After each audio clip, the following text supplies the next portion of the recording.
Governor Jellybean Pritzker, he met with President Joe Biden for 45 minutes on Thursday.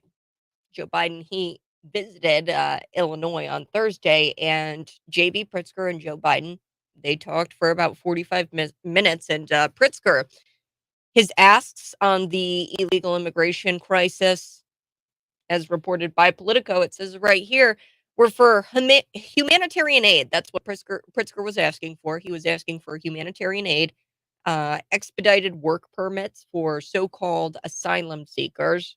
As I said, asylum seekers, they've diluted and polluted that definition, because an asylum seeker is somebody who goes to one country, seeks asylum there, and international law says in order to be classified as an asylum seeker, you have to have only visited one country. So that means that they would have had to come from here or from Romania to the United States. A lot of people are coming from Venezuela.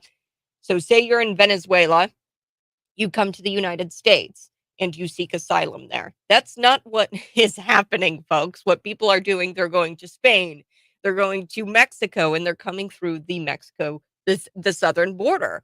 Therefore, you are not a so-called asylum seeker. An asylum seeker, true by definition asylum seeker, in coordination with the international law, as it complies with international law, it says that you visit one country and you seek asylum in that country in order to be an asylum seeker. Anyway, so he wants expedited work permits for these asylum seekers not covered by Biden's current temporary protected status. So he wants more work permits for the asylum seekers, and he wants the asylum seekers who aren't covered by this temporary protected status to get these work permits.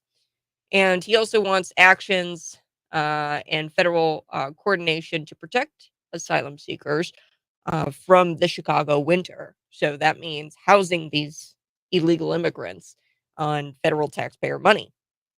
So that's what Pritzker was asking for when he met with Joe Biden for 45 minutes. How about we asked Joe Biden, hey, Joe, can you please enforce the border? Can you please shut down the border? Can we not have an open border? Is that what Pritzker could have asked that? But no. Nope. No mention of anything like that. In short, Pritzker, he asked for federal help only on things that would make Illinois more attractive, a more attractive destination for illegal immigrants.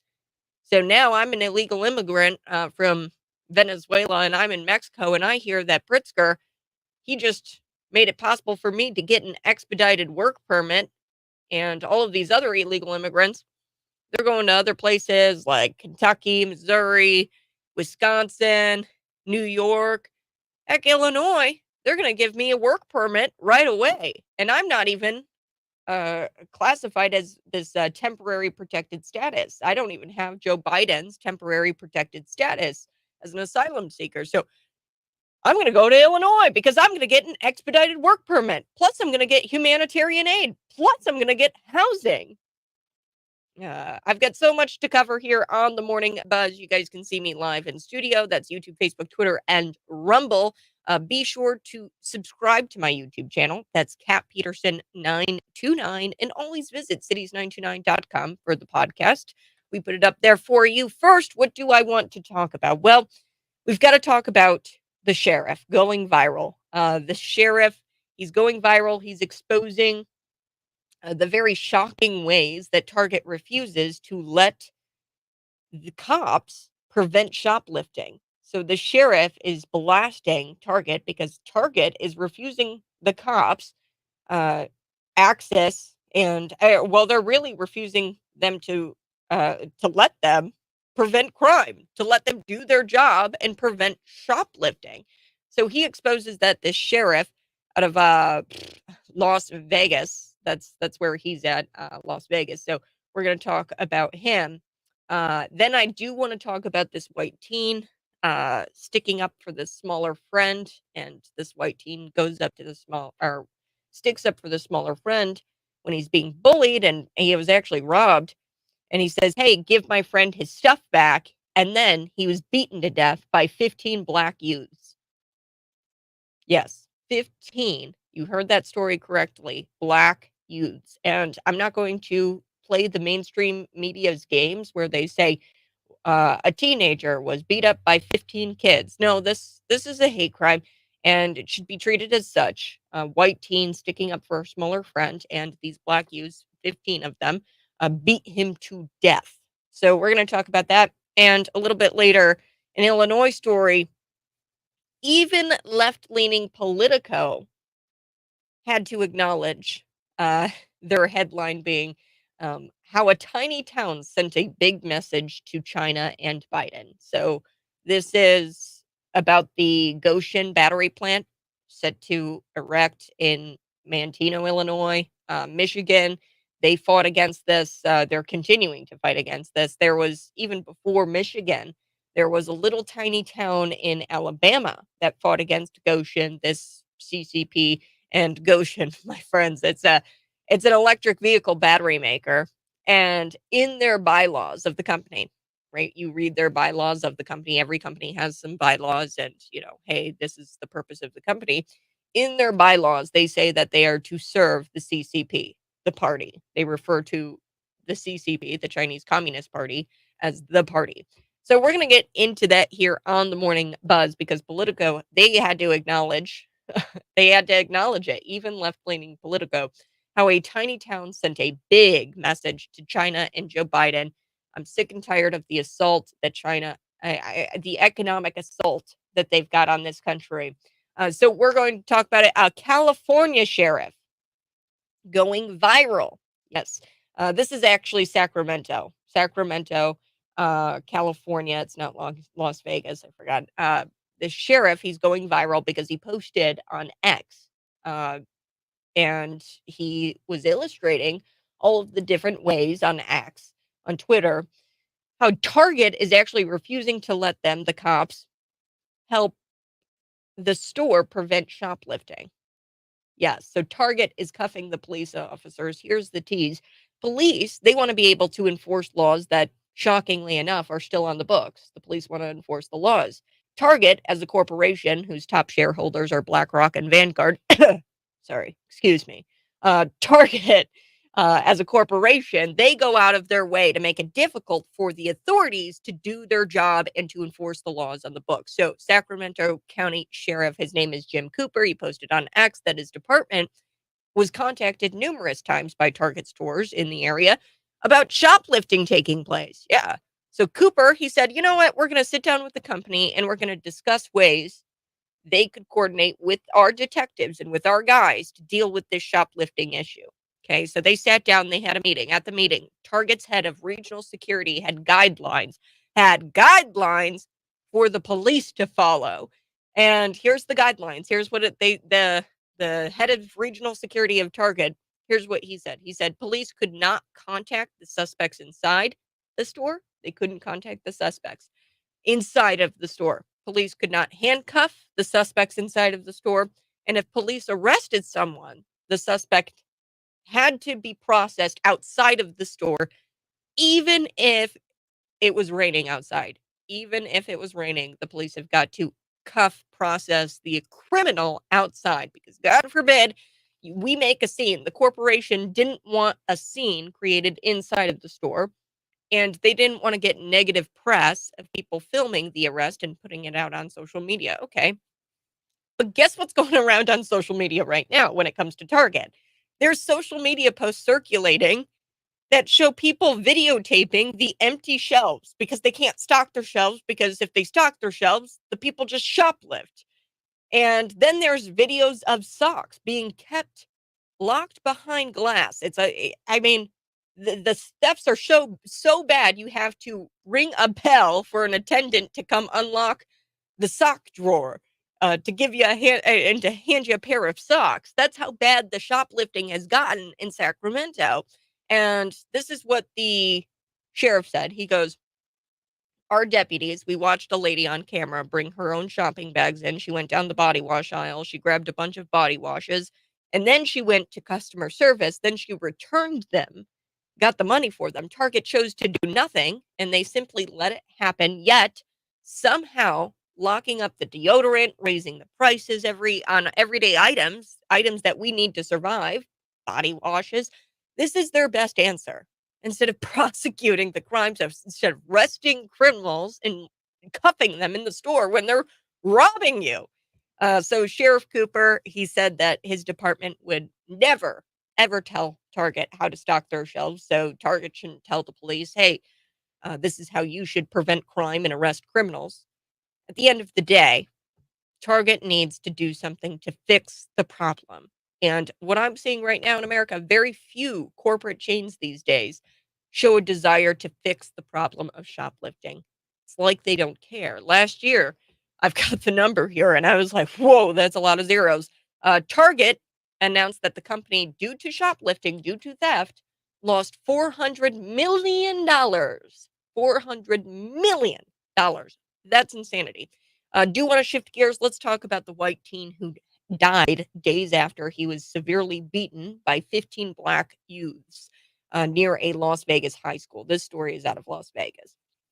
So the video, and I watched it, and I'm not going to share it with you here online. I mean, I'll share it online, but it's just a quick video. If you want to watch the full video, be my guest. It's very disturbing, and I couldn't even watch it. And I mean, I've watched a lot of shootings. I've watched a lot of violence because I do this for a living, right? I'm a radio host. I read the news, and specifically Chicago news. But Jonathan Lewis Jr. is his name, and this was at a Las Vegas high school. There's a video of the attack. It was captured by bystanders, and bystanders in the video has gone viral on social media. And mind you, these things get captured on social media. The people videotaping, these people are trying to get clout, social media clout. These people didn't drop the video and go help the guy. No, no, no. They were recording it, and they want to get clout, and they want to the people recording it were not the good guys. Okay. But Jonathan Lewis is his name. His name is Jonathan Lewis Jr., and he died being treated at a hospital for his injuries after he suffered from a severe beatdown. So he died from those injuries that he got from this severe beatdown. His father, Jonathan Lewis Senior, tells Las Vegas Review Journal that his son was sticking up for one of his smaller friends.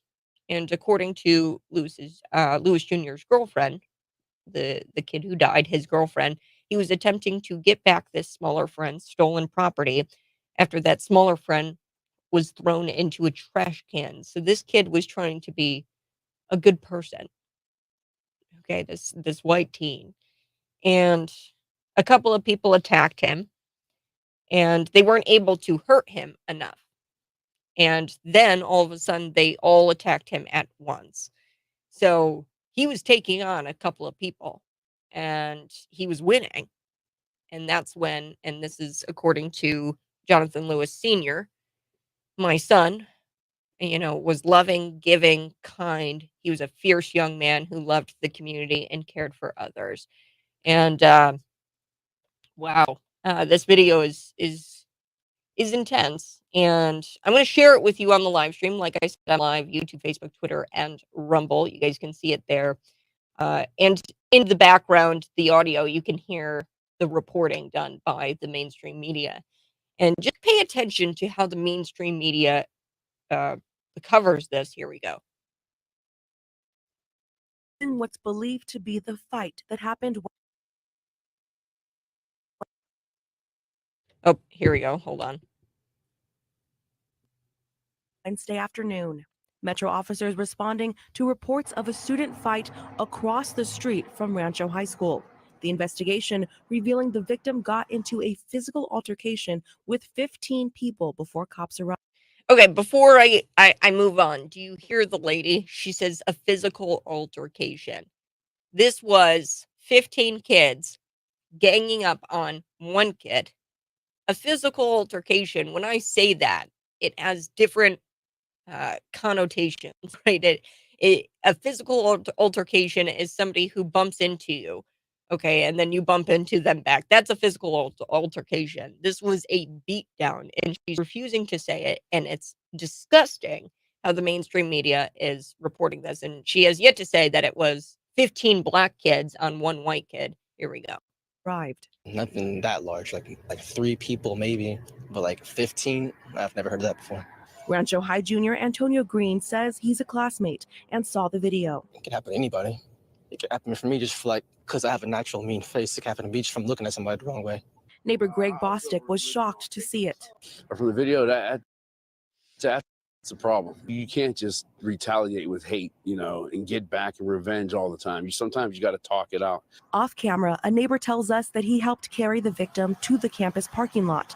Bostic says he saw the aftermath. Somebody was laying on the ground and they were out of commission and incapacitated. Metro says the victim appeared to be unconscious when school staff performed CPR. Right in that parking lot, I saw somebody getting chest compressions and CPR. The police came, ambulance, fire truck, and they kind of dealt with it. So no mention that it was 15 black kids on one white kid.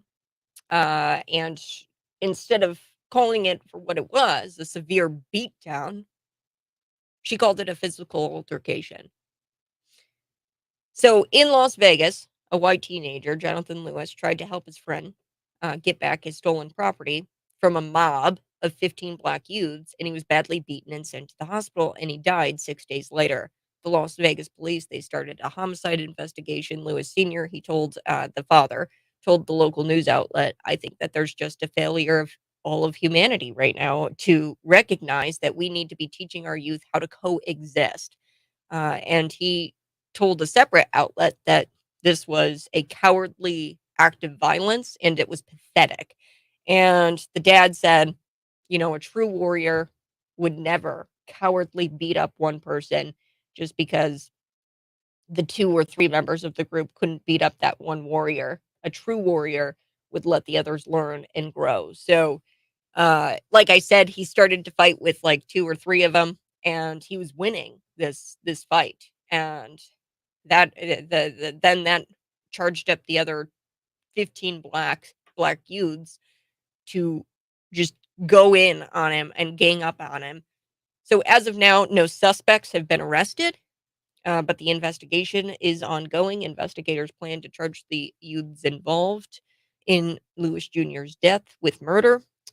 So there's calls on social media to also charge the youths with involved in his death with a hate crime. And I believe, yeah, we should. How is this not a hate crime? And why has no one been arrested? There is a GoFundMe page set up to help with funeral costs. Jonathan Lewis Jr., he was described as loving, kind, and a very gentle young man who had the heart of a champion and the brightest loving energy that attracts people to love, he just attracted people to him because he was just such gentle kid. And this is just it's such a traumatic story. It really is. But I needed to tell you about it because you need to know that the mainstream media is not going to accurately report how brutal this attack was. I just played for you how the mainstream media covered it. They said a physical altercation. Okay, they didn't mention that it was 15 black kids on one white kid.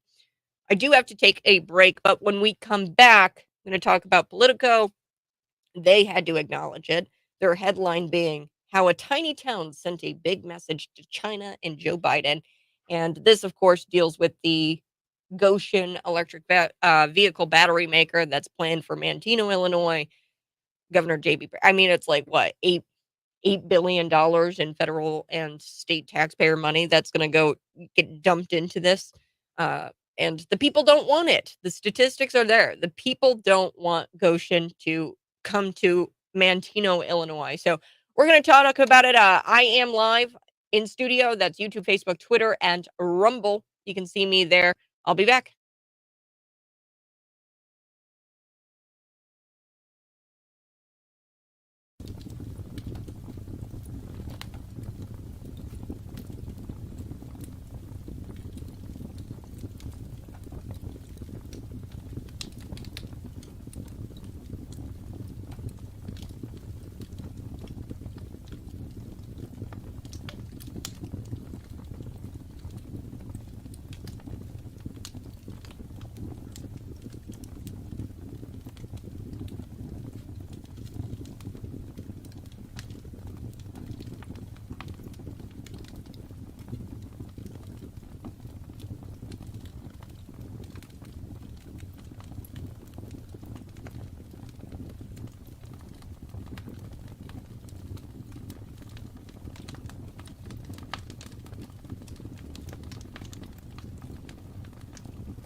Good morning. Hey, thanks so much for tuning in. I so do appreciate it.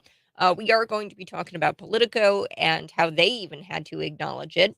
Via their headline, they say how a tiny town sent a big message to China and Joe Biden. So we're going to cover that here on the Morning Buzz. Plus, I've got so much more. There was a story I wanted to let you guys know about. Greta Thunberg. She really should stick to what she knows. She is very good at lecturing people about the planet and being insufferable, so she should just stick to that. Insanity ensues when a man gets upset with Greta Thunberg because she gets too political at a climate rally. So I got to play that audio here for you. And then next, a woman rescued by a man actually on a New York City subway. She's actually criticizing the way that he rescued her. And she says the gun was a bit too extreme. This is like your classic example of Stockholm syndrome. But we're going to get into all of that here on the Morning Buzz in just a little bit. Go ahead and smash the like button if you're watching. Smash that like button. It really helps me out, guys. And share this out with your friends.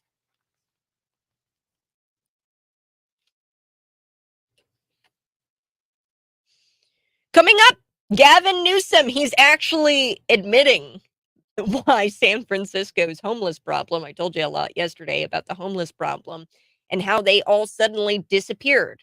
And Gavin Newsom admits this, that the reason why they all disappeared was because this fancy leader came to town, and that fancy leader is Xi Jinping. So we're going to get to Gavin Newsom admitting that the reason why they cleared up the homeless issue in San Francisco is because Xi Jinping was coming to town and they didn't want to be embarrassed. Gavin Newsom and Joe Biden didn't want to be embarrassed in front of Xi Jinping, their benefactor and their ideological comrade. Okay, so we're going to get to that. Plus, Greta Thunberg, she really just needs to stick to what she knows. Okay, she's very good at lecturing people about the planet and being insufferable. She needs to stick to that. But insanity ensues when a man gets upset with Greta Thunberg at this climate rally and he accuses her of being too political. So we are going to get to all of that here on the Morning Buzz. Before I do get to this story out of Politico, as it pertains to the Goshen battery plant set for Manteno, Illinois. They want to build it there. $8 billion or something crazy like that of federal and state taxpayer money is going towards this, getting this battery plant built in Manteno, Illinois. It's a tiny little town. I love Manteno, love Bourbonnais. I'm from the area up there, and it's kind of close to my hometown, Wilmington, Illinois. But yeah, we're going to get to that. Before I do want to let you know it is National Pickle Day. A good day to have a pickle. Do you guys remember? And maybe it was like a Midwest thing. So I've gone down south. I've got some family down south, and I've seen the boiled peanuts in the crock pot. And that's the thing down south. It's not something that you see here in the Midwest, obviously. But I remember when I was a kid, and I don't know when it stopped and when we stopped doing it here in the Midwest, but we used to have like these barrels of pickles. Text in if you remember this, 309-451-9299. You'd go into the gas station and there was just a barrel of pickles, and there were some tongs. You lift up the lid, you grab a pickle, you put it in the sleeve, and then you purchase the pickle at the gas station. But are you a pickle fan? Do you like pickles? And there's all kinds of different pickle flavored foods. There's pickle flavored popcorn, pickle flavored chips, pickle flavored marshmallows, pickle soda, straight up just pickle juice. What do you eat? There's even pickle flavored candy canes. I saw these things and I was like, ugh, I don't think I would ever do that. I do like pickles. And I used to when I was a kid grab those pickles from the gas station with my dad. I'd be like, Dad, can I please get a pickle? And he'd be like, sure, go get one. But they don't have those things anymore. It's kind of sad. Down south, they have the boiled peanuts in the crock pot, and you can kind of just scoop the boiled peanuts into like a little dish, and then you purchase them at the counter there. But today is also National Family PJ Day. And does your family wear matching PJs on Christmas? I'm not much of a PJ person. I'm going to be honest with you. I just wear sweatpants and a t-shirt. But yeah, I don't wear matching PJs with my family on Christmas. We've never done that before. I don't think my dad would ever. I mean, he would not be caught dead wearing little reindeers on his shirt. I don't think he would do that. But text me, let me know 309-451-9299. Do you wear matching PJs? I think it's cute. I just don't think that my family would ever do it. I don't think my dad would want to wear fuzzy socks or wear like onesie. I don't think that he'd be for that, or my brother. I just don't think, maybe it threatens their masculinity. Who knows? But like I said, we've got to get to this story. Even left-leaning Politico had to acknowledge it in their headline. It's called the headline, and out of Politico this morning, it's across the desk, the news desk here. I'm reading it. How a tiny town sent a big message to China and Joe Biden. So ordinary citizens, they pulled off something very extraordinary last week. They recalled the entire slate of township supervisors. So this is huge, who supported Goshen's construction of a lithium battery factory for electric vehicles in their township. So this happened, okay, where they said, you know what? All of these supervisors, these township supervisors, we're going to recall them because they're supporting Goshen, which is the CCP electric vehicle battery company. And they're supporting this lithium battery factory for these electric vehicles. And we're not for it. The people aren't for it. So we're going to recall all of the township supervisors. Like I said, Goshen, a Chinese company, and according to their own bylaws, the reason why Goshen exists is because they have to serve the Chinese Communist Party. Go read Goshen's bylaws, the company's bylaws. Wasting not a minute, this town who got rid of all of these township supervisors, what they did, they put in replacement candidates who opposed the project. Immediately, those candidates took over these township offices and they changed the locks and they kept the defeated township supervisors out, the people who were recalled. So this was incredible. And that was in Michigan, folks. That was in a tiny little town in Michigan. But Goshen, they have a nearly identical project plan for a little town in Manteno, Illinois, where citizens are equally as angered. And I hope that Manteno, Illinois takes a page out of the book of the town in Michigan. These projects are to be subsidized by billions of dollars. I think it's like a total of $8 billion. Don't quote me on that. It's pretty close to that. But billions of dollars of state and federal taxpayer money is going to be used to subsidize this project, this Goshen battery plant. And the opponents in Manteno are starting to get organized. They're starting to get organized. They're super organized now. They've got an organization. They've got a website that's collecting money. They hired a lawyer. They run a Facebook page. So they're going to stick it. They're going to stick it to China. They're going to stick it to J.B. Pritzker. They're going to stick it to Gretchen Whitmer because the Michigan and Illinois Goshen plants, these are, make no mistake, pet projects of Governor Gretchen Whitmer's and Governor J.B. Pritzker's. These are their little projects. They want to get the attaboy. They want to get a little pat on the back from Xi Jinping, much like Governor Gavin Newsom wants to pat on the back, which I'm going to get to this here in a second. Gavin Newsom, he cleared out the homeless population there in San Francisco and cleaned up the needles, cleaned up the poop, quite literally, off of the streets. And he didn't want to be embarrassed in front of Xi Jinping, his ideological comrade and benefactor. Okay, so Governor J.B. Pritzker and Whitmer, they're doing the same thing. They want to get an attaboy from Xi Jinping. So just take a look at some of the polling here from Wire Points. We've got Michigan and Illinois. They both have very, very broad opposition to these projects. You look at a majority of Kankakee County residents who are opposed. A majority of them are opposed to this Chinese Goshen battery factory. 50%. Okay, 50% of the residents in Kankakee County are opposed to this, and only 37% are in support of it. And then another poll was conducted, and it has it at 59% of Kankakee County residents are opposed to the Chinese battery factory, and then 28% are in support of it. So a couple of polls here have overwhelming opposition to this Goshen battery plant. And then you take a look at Illinois as a state abroad. Okay. As a state, we're concerned about China coming in and sinking their teeth into our economy here. But look at this poll. We've got 53% of Illinoisans are opposed to the Goshen battery plant. And then we've got 44% who are opposed to the Goshen battery plant, these two polls. So for each of them, the Kankakee County residents and for the Illinois resident poll, we took, or Wire Points took an initial poll. So not informing them what it was, not informing them anything about it. And it was just a, hey, are you for the Goshen battery plant coming to Manteno, Illinois?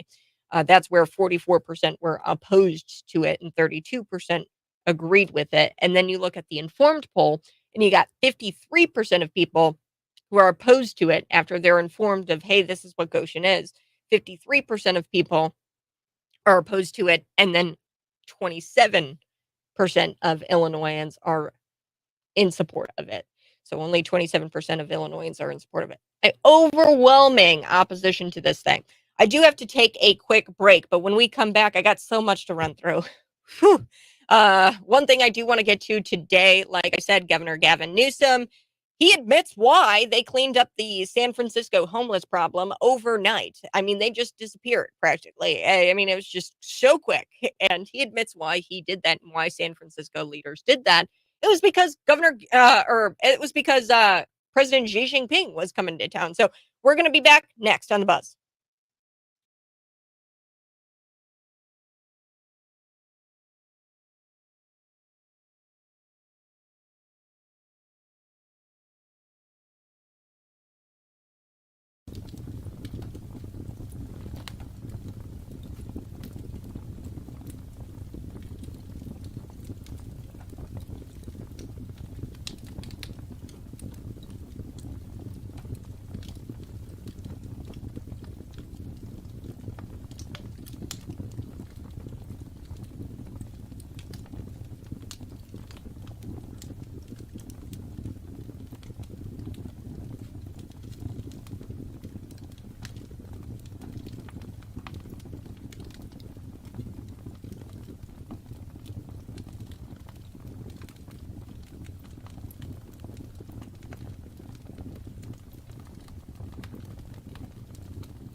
go. Hey, good morning. It is Tuesday morning, 6:47 a.m. Yes, today is National Pickle Day, and somebody texted in and they were like, Kat, that all went away. The handheld foods all went away because the germaphobes, because of COVID-19. Yeah, I think that this was like just a slow it didn't end with COVID, or it didn't end with COVID-19, because the pickle thing, the big barrels of pickles that you used to get here in the Midwest, that stopped way before. I mean, I feel like these people, they just tried to take everything that's awesome, the pickles and the barrels, and grabbing it with the tongs and paying for it up at the counter, because they still have that kind of stuff in the South. The boiled peanuts, where you go to the crock pot and you scoop the boiled peanut. That was like a huge culture shock for me. The boiled peanuts. I was like, man, they just let you go up and take it out of the crock pot. I was like, wait, that's wild. But yeah, I think that the germaphobes, they've destroyed our ability to have fun and to enjoy life. But yes, so the pickle barrels, I want them back. Today is a great day to have a pickle. Today is also loosen up and lighten up day. What's something that you need to loosen up about and lighten up about? I don't know. I'm a pretty easygoing gal. I think I'm a pretty easygoing gal, but sometimes you get uptight. Just relax a little bit. Go outside, take a deep breath of fresh air. We are going to be talking about Gavin Newsom here. Gavin Newsom, he's admitting now that San Francisco, all of these homeless people disappeared overnight, and he just admits it. He says, yeah, it's because Xi Jinping was in town. That's why we cleared out the homeless people. So I also have to tell you about Greta Thunberg. She really needs to stick to what she knows, because she's very good at lecturing people about the planet, and she's good at being insufferable. And here's the thing. She ran into bit of a problem at a climate rally, because there was one person who was pretty upset with her about getting political when it comes to the Hamas and Israel war. And this guy became irate, started to grab the microphone from her, and he said, "You need to stop being so political." So we're going to talk about that here coming up in just a little bit. I also need to tell you a little bit about this woman. She's blaming, well, she was rescued by this guy on this New York subway, and she's criticizing really the way this guy rescued her, because he used a gun, and she goes, the gun is just a little bit too extreme. This is a classic case of Stockholm syndrome, and I'll tell you why here coming up in just a little bit. You're listening to The Morning Buzz. Find me on YouTube, Facebook, Twitter, and Rumble.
Stockholm syndrome describes the psychological condition of a victim who empathizes with their abuser. You know what Stockholm syndrome is, but there's a very similar phenomenon in politics where progressive voters protect the people whose policies arguably create more abusers as they empathize with their goals. Okay, so uh, there's no denying that New York is run by a bunch of Second Amendment haters. Okay, New York City run by a bunch of people who hate the Second Amendment. Progressive voters have elected these people into office, and some argue that these goals uh, not only disarm many citizens, but subsequently increase crime. When you take away the guns from the good guys, crime just starts to it starts to skyrocket. Okay, so this woman is going through Stockholm syndrome. This is where she's a progressive voter and she's protecting the people whose policies arguably create more abusers as they empathize with their goals. Okay, so um, some voters suffer from this phenomenon so severely that nothing can get in the way of these aforementioned goals. Okay, these progressive voters, they want to get rid of the Second Amendment, and these voters, they're suffering from Stockholm syndrome, and uh, I mean, nothing can get in the way of this goal of getting rid of Second Amendment. And these voters, they're so severely messed up with this Stockholm syndrome that this woman, she had her life saved by a gun, and she still is condemning the gun. Okay, and she still is upset. This is a perfect example. This woman, she's saved from this attack on a New York subway by an armed man. uh, she she later said and wished that she said she hoped that he or didn't want him to use that firearm, okay, in the process of saving her. She said that she wishes he hadn't used a firearm in the process of saving her. So John Rote is his name. John Rote. He was arrested actually on Wednesday after allegedly shooting a gun inside the subway to scare off a man attempting to rob a woman. So he shoots the gun off. This guy, his name's Matthew Roche. He allegedly told the woman that he was going to steal her purse, and if he didn't give him the purse, or if she didn't give him the purse, then then he was going to grab the purse and take it from her. So this led John Rote. He saw what was happening. He saw that this mugger was going to try to take this woman's purse. John Rote then fired off 2 warning shots. This worked, fortunately, and nobody was hurt. So this guy actually saved this woman's life potentially, because he used a firearm to scare off the mugger and potentially the attacker. I mean, he told her that I'm going to take this bag away from you if you don't give me money. And who knows what would have happened to the lady? He could have punched her. He could have really hurt her badly. But this woman talks to the New York Post, and she says, I wasn't going to give him money. He was getting really close to me. He said, if you don't give me the money, I'm going to take your bag. And then she turns around, and then she starts criticizing the guy who fires the gun, who protects her, and ultimately, I think, saves her life. We're going to get to that here on the Morning Buzz next. This is Cities 92.9.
Good morning. Hey, welcome to the Morning Buzz. If you're watching, go ahead and smash the like button. Subscribe to the YouTube channel. That's Cat Peterson 929. And I got to finish the story up a little bit. This woman who she didn't want to be named, and she's featured in this New York Post article. She talks about how this man tried to mug her and threatened to hurt her if she didn't give over the money inside of her purse. And this just goes to show you this woman has Stockholm syndrome. She was getting mugged by a homeless man, and then this guy comes up and he's a hero and he shoots off a couple of shots, and he doesn't point the gun towards the guy, the mugger. He shoots off into, just oblivion, and he scares him off, and it worked, and he saved her. But guess who gets arrested? No.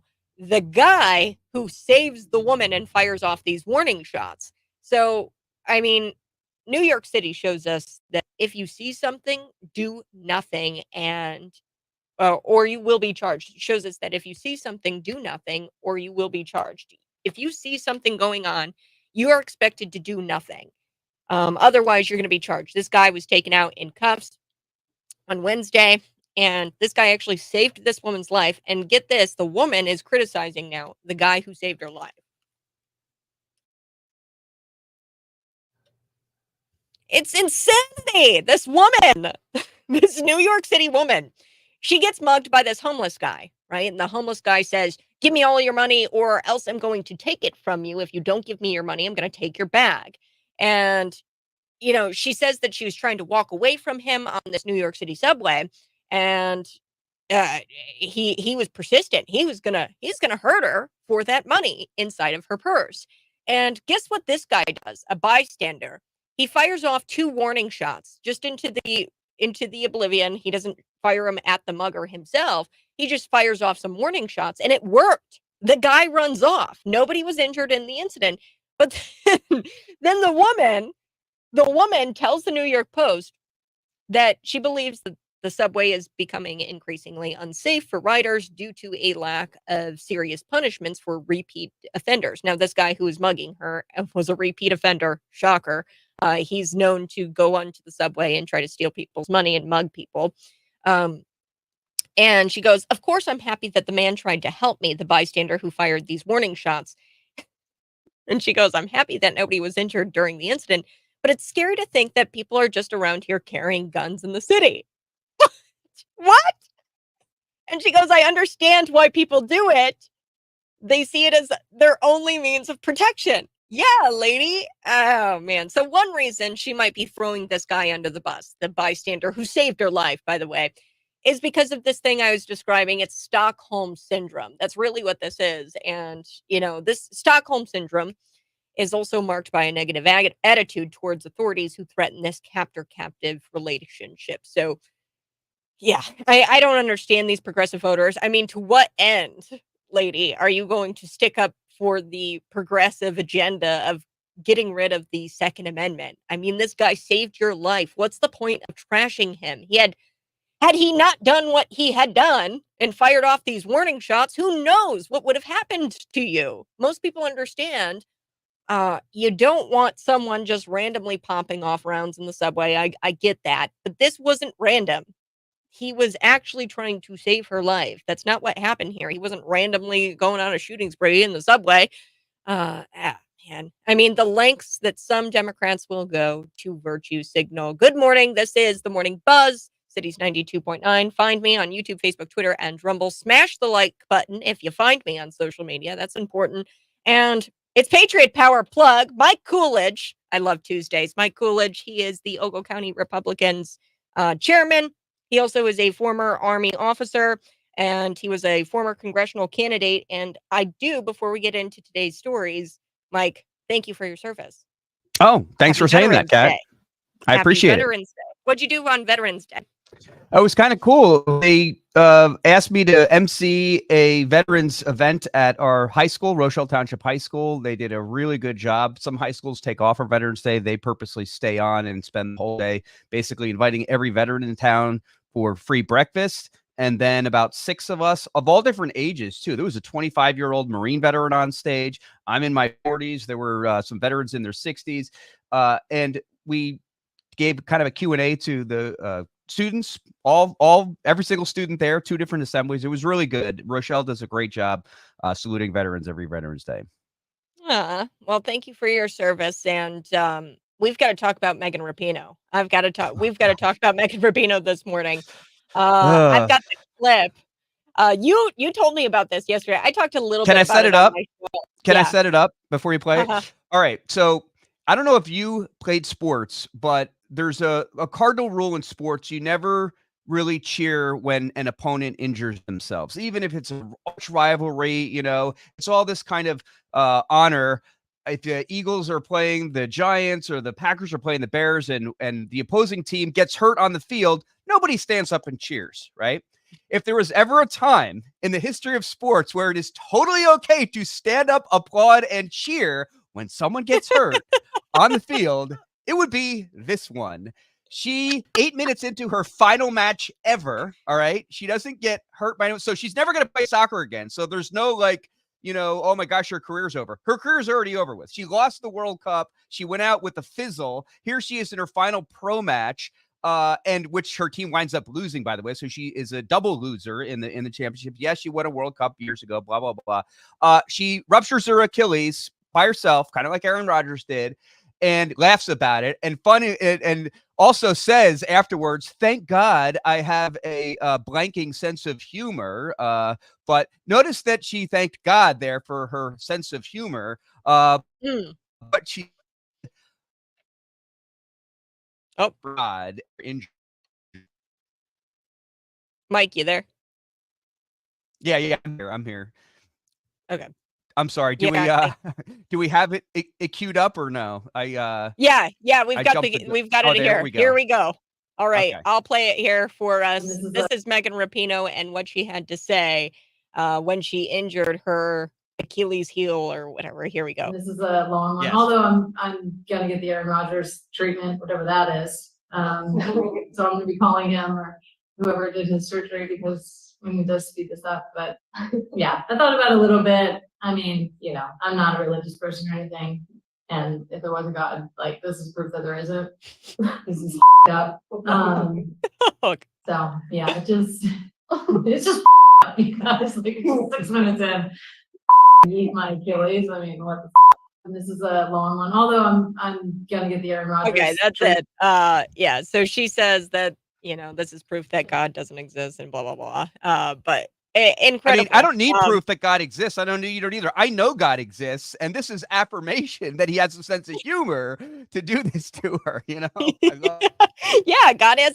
And here's my big problem with Megan Rapinoe. Megan Rapinoe has had all kinds of lucrative opportunity. I mean, she was the Subway spokesperson. She was a Victoria's Secret model. She actually lost these companies billions of dollars. She worked for Victoria's Secret. She lost these companies billions and billions of dollars.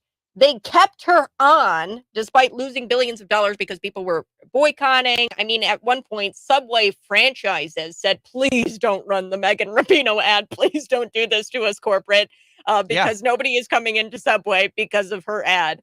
And I mean, despite all of that, despite losing these companies billions of dollars, they still continued to pay her and keep her on as some sort of spokesperson. It's the woke mentality. It's the woke, fever that they had that they don't get even after stuff like Bud Light and everything else go woke, go broke. They have this, brainwashed fever. And contrast that, by the way, with, and this is why, Megan Rapinoe is a millennial. She's 38. That's kind of an older millennial, but she's definitely a millennial. This is why I have lots of hope. Yeah. This is why she's insufferable. Sorry, millennials, but you guys are terrible.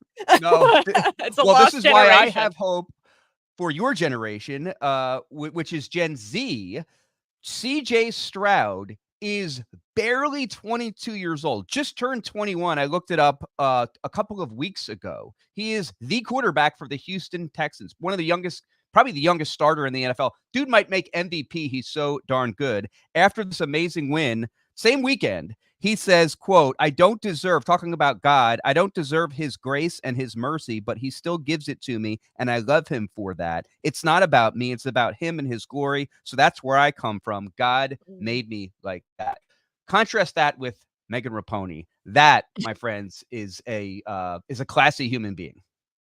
Yeah. Well, and that's what peeves me off about Megan Rapinoe so much, because she had all of this blessing. She had this opportunity. It's just kind of Yes. sad to see this woman be so lost, and especially when she's given this platform and the opportunity to reach others. And it's like, you should be thanking God for everything that you've got. I mean, you have this Absolutely. athleticism. I mean, she's not the greatest soccer player, and soccer just sucks in general. Like, but I think God was like, you know what? I don't really I'm not really into soccer anyway. And he was like, you know what? This is my Guess what, big, Megan? You are going out like that. This is how you're going out. Yeah. And this is what she'll be remembered for, because she's not going to set foot on the pitch again, as they call it, ever, unless she's being rewarded by some woke, team owner. And yeah, this is how she went out, and fitting for sure. Yes. Let's talk about some other losers. Andy Bashir, in Kentucky. So I was shocked by this because I Yes. knew, I think it was in 2020, Donald Trump won 25% of the vote. 25%. So like he won 25% over the Democrats in in that Kentucky. 2020 Yep. election. It's a red And state. yeah, and Andy Bashir wins re-election, and Andy Bashir is a hack. He's an idiot. I mean, look at the Louisville shooting and his response there. I mean, he went after guns. He lied. He said that Louisville was a safe city. I'll never forget that, his response. And I was like, man, this guy's a real idiot. He sat there and he lied and he said, oh, despite the shooting, Louisville is safe. Louisville has more homicides per capita than I think Chicago and New York. It's up there. If it's not more, it's at least third. Yeah, Louisville, not a safe city, and he lied to people when he said it was safe. So Mike, unpack this for me. What's going on with these most recent elections? What can we learn from these? Well, we can't sugarcoat them. They were bad for Republicans, to be sure. And this is going to sound super optimistic. If you want to polish the turd, as they say, sometimes you want to try to make it look good. It's an off year, extremely off year election. It's not even a midterm election. It's a time where next to no one is paying attention to politics, except it be Kentucky, Virginia, and New Jersey. And I think there's one other state I'm forgetting that has these odd year elections. So if you live in any of these states, you have an election every single even year, and then every other odd year. So it's like a lot of people probably tune out.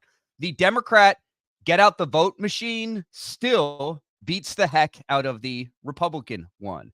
This Bashir character, as wrong and as completely clueless as he is, this Democrat governor, he was the incumbent. He leans into stuff that we would associate with Republicans, which is patriotism and family stuff. He's not some fire-breathing leftist. He doesn't lean into that because he knows that his state is a Republican-heavy state. So if any, and he would say incumbent, which you always have a huge advantage of. The Cameron guy who ran against him was a good candidate, and he should still be a good candidate. He's still in his 30s. He's the attorney general of the state, won a huge election for himself statewide last time. But it's hard to beat incumbents. That's the mystery. Well, not real mystery, but that I think is what happened in Kentucky. Everyone I know was talking about the abortion stuff, and if you watch any of the weekend shows, that was all about Republicans just need to get away from this. It's such a loser issue for them. I might be in the minority here, Kat, but North is still North, as Clarence Thomas has said. Right is still right. And if anything, I think Republicans need to lean in more to the life issue and call it the life issue. And yes, so much of it has to do with communication. You don't talk about abortion as abortion. You talk about it as the sanctity of life and when life begins. When do all of our rights begin? And is it okay to take the life of a 1-day-old? And if it's wrong, if it's murder to take the life of a 1-day-old, why is it okay to take the life of a baby who is 2 days from being born, or 3 days from being born, or 15 weeks after conception. Why is that okay? Why is that not murder? Like, these are the sort of ways you frame this. And also, it should be pointed out that all these states did was vote on this issue after Roe v. Wade was overturned, which is all Roe v. Wade did was put it back to the states. And that's all people have been saying for decades, is let the states decide this. There's not going to be a pro-life majority in Illinois anytime soon. That doesn't mean we shouldn't keep fighting and making the arguments, but we're outnumbered here for sure by the left. In some states, it's a little bit more even, like the whole country. And Ohio is one of those states. Again, putting the real cat, you want to really look optimistically.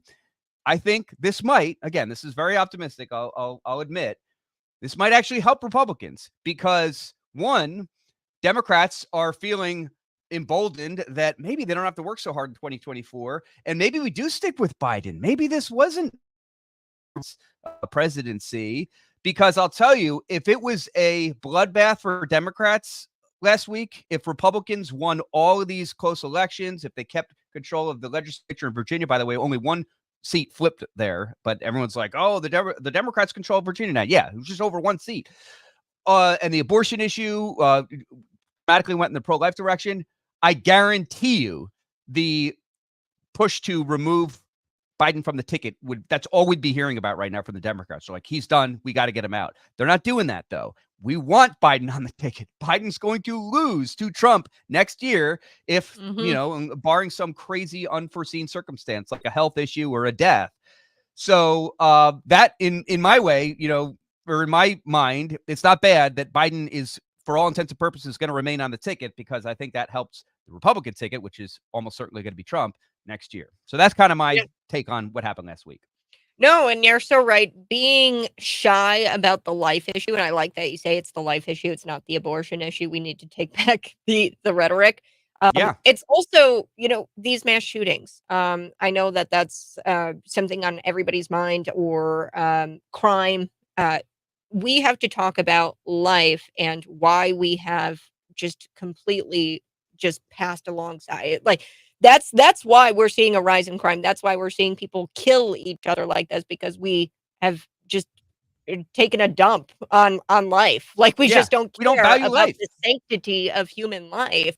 And that's the issue. And that fixes, like, if we were to fix the abortion issue and just leave it up to states and just keep it there, if we were to just fix that, I mean, heck, I'd be for, President Donald Trump. He won't do this, saying a federal ban, right? If you don't fix the sanctity of life issue, then you're going to have all kinds of issues in society. And you can probably see that. I mean, I don't have them pulled up right now, but from when Roe v. Wade happened to now, I'm sure the homicide statistics are through the roof, and people killing each other, mass shootings on the rise, right?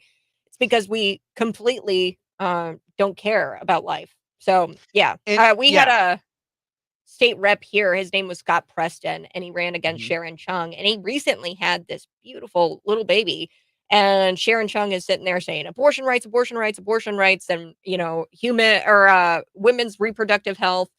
And I mean, he had such an opportunity there. If I was him, and if I was in the room with Sharon Chung in this debate and they were debating it out about abortion, I would have pointed at my baby and I would have said, Sharon, when would it have been appropriate to abort my baby?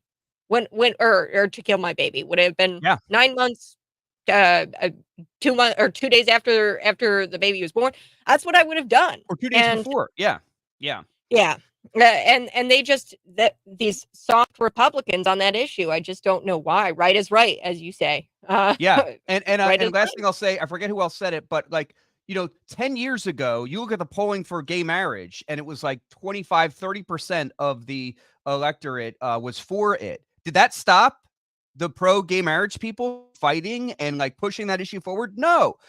The pro-life issue, and it eventually, you look at it now, and it is about 50-50. If anything, maybe it's even heavier.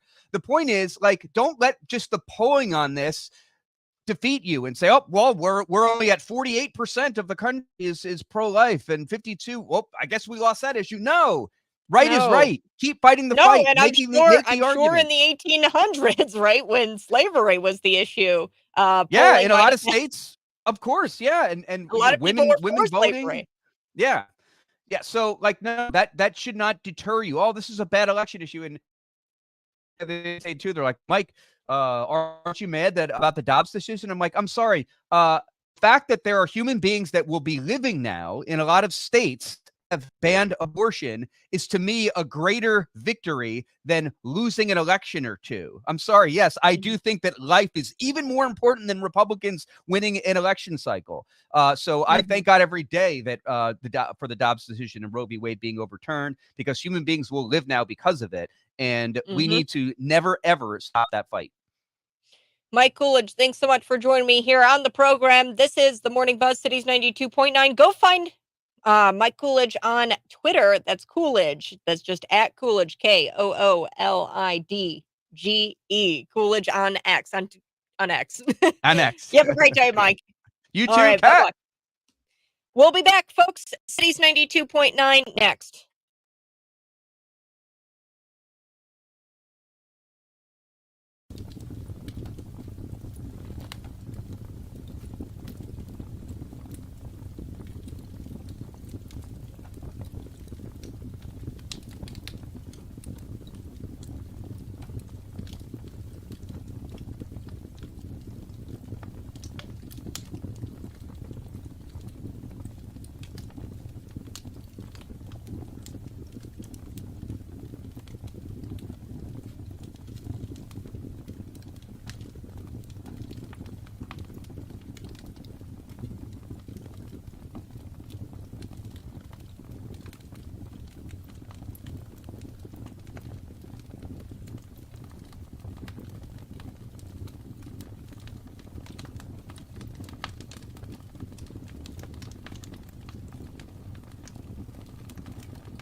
Good morning, folks. Thanks so much for tuning in. If you're watching, go ahead and smash the like button. We've got so much to get to today. A couple of things I want to hit. I do want to talk about the white teen who was sticking up for a smaller friend, and what kind of things did he get? He was beaten by 15 black youths. Yes, he was beaten to death. This white teenager, and we've got to talk about it because the mainstream news and their coverage of this is just abysmal, and it's a disaster. So we're going to talk about Jonathan Lewis Jr. He died while being treated at a hospital for his injuries, for these injuries that he suffered from the beatdown. So we're going to talk about that. Plus, I do want to talk about Greta Thunberg. She really needs to stick to what she knows, being insufferable and lecturing people about the planet, because she's an expert about the planet. This little girl, Greta Thunberg, she needs to stick to what she knows because insanity ensues when this guy gets upset actually with Greta Thunberg. And he claims that she's too political at a climate rally, which I thought was hilarious. Plus, we've got to get to Governor Gavin Newsom. I told you a lot yesterday about the San Francisco. If you're watching, smash the like button. Told you a lot yesterday about San Francisco and how they cleared up the homeless problem and the fentanyl problem, the drug problem, the fecal matter problem in the streets. They actually cleared this all up within a matter of days. November 6th, it was people hunched over themselves and like literal zombie apocalypse in San Francisco on the sidewalks. And then on November 11th, that's when it was all cleared out and they put up these barricades, these big black grates. And they pretty much got rid of the homeless problem in San Francisco overnight. I mean, over a couple of days. And it was incredible to see government work that fast. But the reason why they had good reason why to get rid of this homeless problem. The reason why they got rid of the homeless problem was because Xi Jinping was coming to town. And that was speculation on my part yesterday. Today, that is exactly what happened. And Governor Gavin Newsom is admitting that they cleared up the homeless problem because they were having fancy leader Xi Jinping come to town, their ideological comrade, benefactor Joe Biden and Gavin Newsom didn't want to be embarrassed by the homeless problem in San Francisco. So they cleaned that all up before he got there. If you guys are watching, smash the like button. Smash it right now. I see you watching. Go ahead and hit that like button. And then we're going to talk about Gavin Newsom, Greta Thunberg. And I've got to tell you a little bit more about this woman, this New York City woman who it's incredible the length she goes to protect Democrats and to virtue signal what she's really got going on here in cooking. It's called Stockholm Syndrome. Stockholm Syndrome. She's experiencing this. And Stockholm Syndrome, it describes a psychological condition of a victim who empathizes with their abuser. So this is there's a very similar phenomenon in politics where progressive voters protect the people whose policies arguably create more abusers as they empathize with their goals. So these progressive voters empathizing with the progressives and these politicians who are progressive, what they're doing, they're creating more abusers. And this is a phenomenon in politics we're starting to see play out. And there's no denying that New York is ran by a bunch of Second Amendment haters. Progressive voters have elected these people into office. And some argued that these goals not only disarm many citizens, but subsequently increase crime, trying to get rid of the Second Amendment, trying to get rid of guns in New York City. That I would argue that, this is the reason why there's so much crime.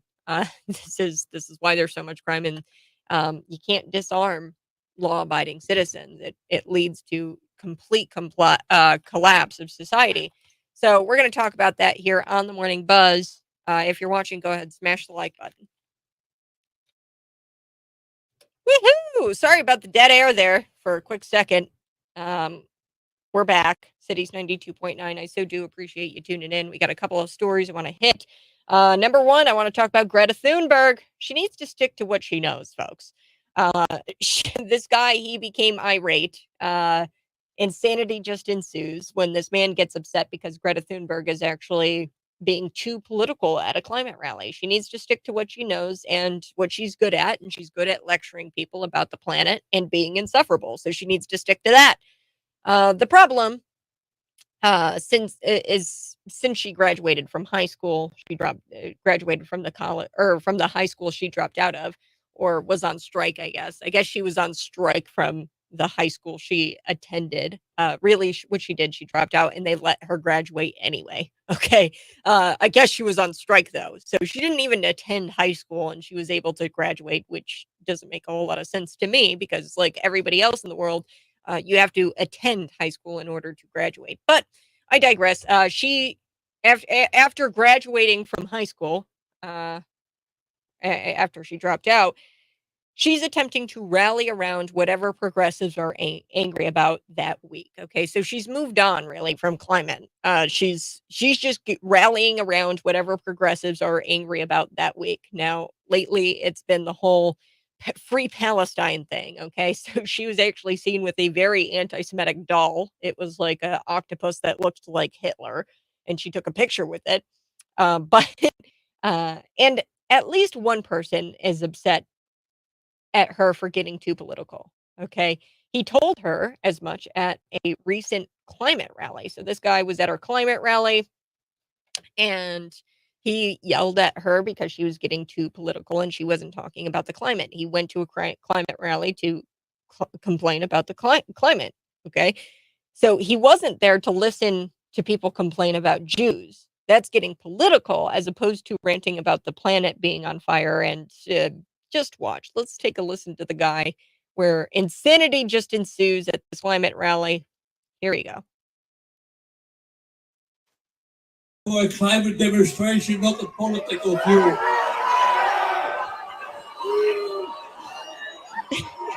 Calm down.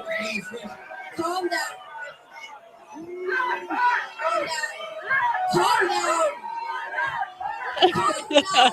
Oh boy, this is weird. Yeah, so here we have it. This guy, he went there to complain about the climate and to cry about how the planet's going to be on fire. He didn't want to go there and listen to people complain about Jewish people, which was what Greta Thunberg was doing. She was all like, as a climate justice movement, we have to listen to the voices of those who are being oppressed and those who are fighting for freedom and for justice. Otherwise, there can be no climate justice without international solidarity. And the man was all like, I've come here for a climate demonstration, not a political view. That makes as much sense as Queers for Palestine. When I see those signs, I just laugh because that makes no sense. But him saying that he's there for a climate demonstration, not for a political view, is kind of dumb. A climate demonstration is a political view. Duh. It would be like going to a Black Lives Matter rally and getting upset when they get all anti-Semitic. Or going to a women's march and they get all anti-Semitic. Or going to a gay pride parade and getting upset when I think I've made my point, when they get anti-Semitic.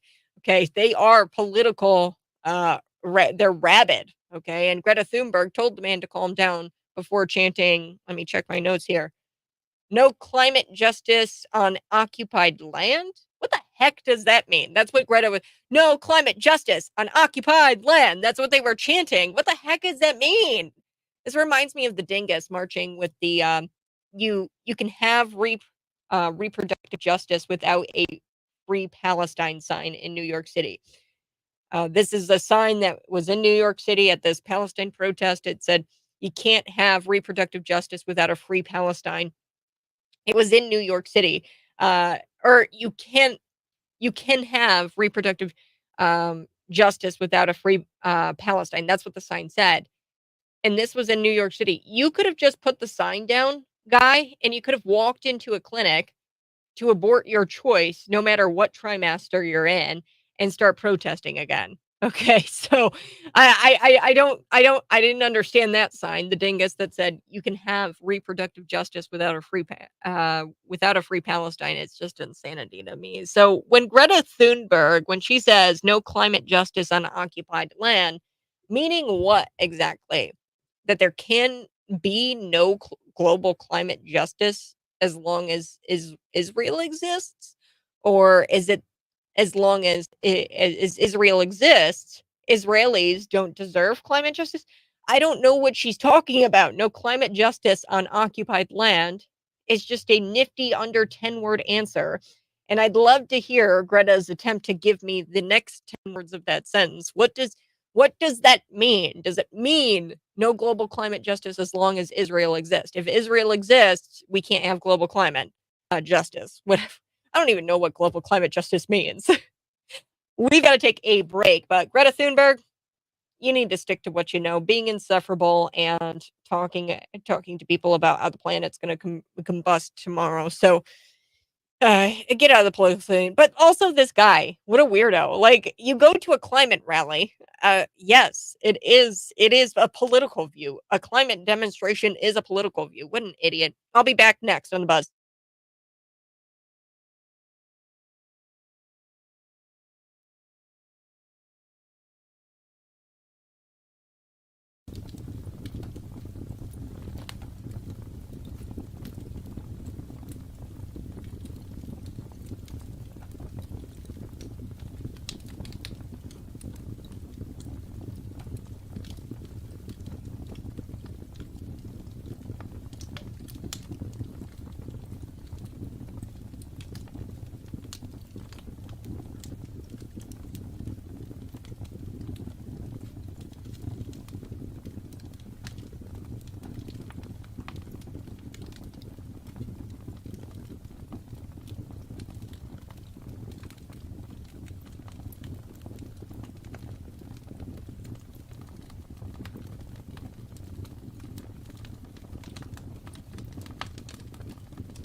Good morning, folks. This is the Morning Buzz. Thanks so much for tuning in. I so do appreciate it. We've got to get to this. Gavin Newsom. Yes, Gavin Newsom. He said the quiet part out loud because he really didn't care. They are just so done trying to pretend.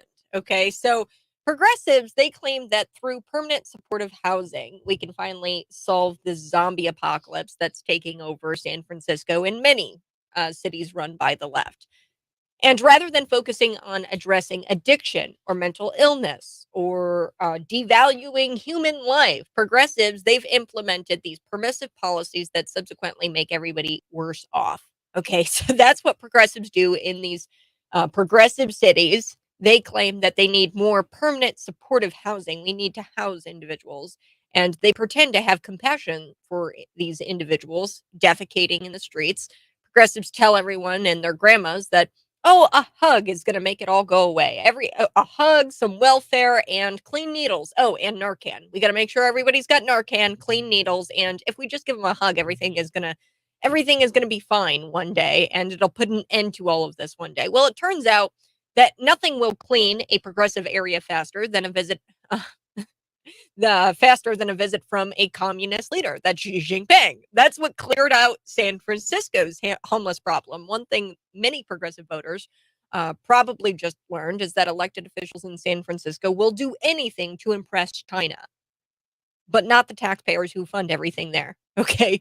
Then again, progressive voters, they don't really learn much. They're kind of idiots, and they keep electing these progressive voters who continue to abuse them through their policies. So Pooh Bear, that's Xi Jinping, he came to town, and San Francisco was magically cleaned up ahead of President Xi Jinping's visit, and it didn't take much effort to clam up the streets. Like I told you yesterday, it was November 6th was when all the zombies that were falling over themselves were high on fentanyl. The poop was in the streets. The needles were in the streets. It took until November 11th, which was when Xi Jinping came to San Francisco for this APEC meeting, this global U.S.-China summit, and that they removed all of the homeless camps in the city. They put up these barricades, these gates. So fixing the homeless situation really has nothing to do with a lack of housing and everything to do with, oh, I don't know, enforcing soliciting laws, enforcing public indecency laws, enforcing, these laws that we already have on the books, right? So it has everything to do with that. California Governor Gavin Newsom, here he is admitting this. It's incredible. I got to play it for you because he just says, so yesterday it was completely speculation on my part. I said, they cleaned it all up because Xi Jinping was coming to town. And here he is in a press conference and he just says, yeah, well, that's exactly why we cleaned everything up. Here we go. I know folks say, oh, they're just cleaning up this place because all those fancy leaders are coming into town. That's true because it's true. But it's also true for months and months and months prior to APEC, we've been having different conversations. I know folks say, oh, they're just cleaning up. Are you kidding me? So you're telling me that residents had to put up with all of this crap but it's justified. They put up with all this crap, but it's justified because the officials have been talking about it. Officials somehow managed to clean up the city using existing budgets in just a matter of days. Why couldn't they have done this a long time ago? But don't worry, I'm sure the homeless encampments will be back in no time. I mean, I'm sure they're going to be coming back. For years, Democrats have said there was nothing that they could do to clean up these cities. They lied. Look how fast they cleaned up San Francisco for this visit of the Chinese leader, Xi Jinping. The reason dem cities are ruined is simple. They refuse to arrest addicts who are breaking anti-camping laws. You can't camp in the middle of the street. It's a really sad fact that our officials will do anything for a dictator who engages in extreme human rights abuses and on Chinese citizens. He abuses people as a dictator. And these officials here in the United States, they're going to do anything for this guy, but they won't do anything for the innocent people who are forced to live in this filth every single day. When you see progressives enforcing policies that hurt innocent people, it makes you wonder if they're either extremely stupid or they're extremely evil. At the very least, we know that they can fix it. They just don't care enough to do it. All right, I have to take a break. In the 8 o'clock hour, I have something very special planned for you. We're going to be visiting with a candidate. I'm going to withhold his name until 8 o'clock. So you guys can tune around or stay tuned until 8 o'clock to find out what candidate we're going to be speaking with here next on Petty's 92.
Good morning, folks. This is the Morning Buzz. Thanks so much for tuning in.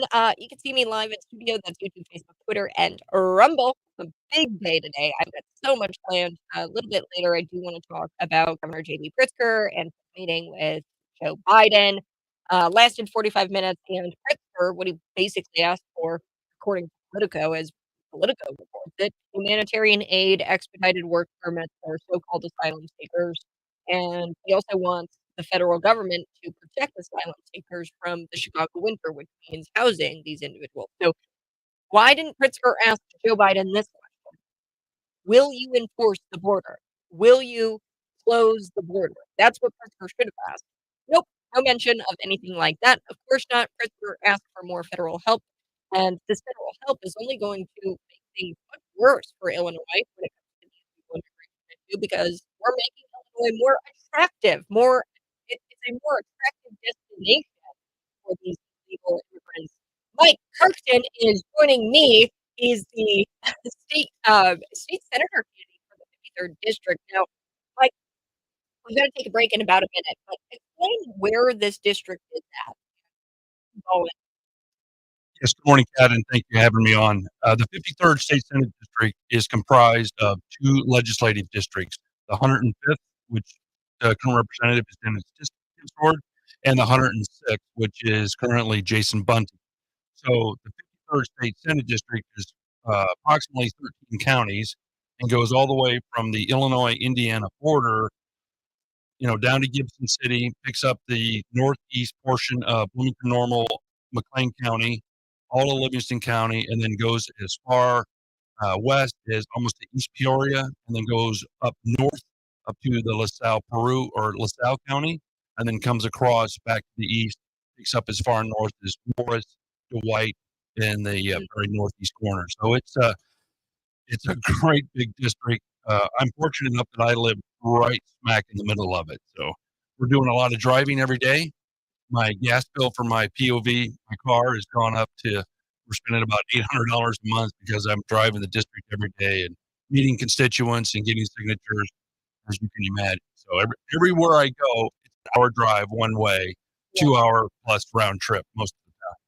incredible. Well, Mike Kirkton, we've got to take a quick break. We're going to come back. I really want to hit this immigration issue with you because you ran against Dennis Pittsford, who co-sponsored legislation that actually makes it to where illegal immigrants can have arresting powers over U.S. citizens. So I do want to talk about that issue. Also want to talk about the district a little bit more and how it was Tom Bennett's district prior.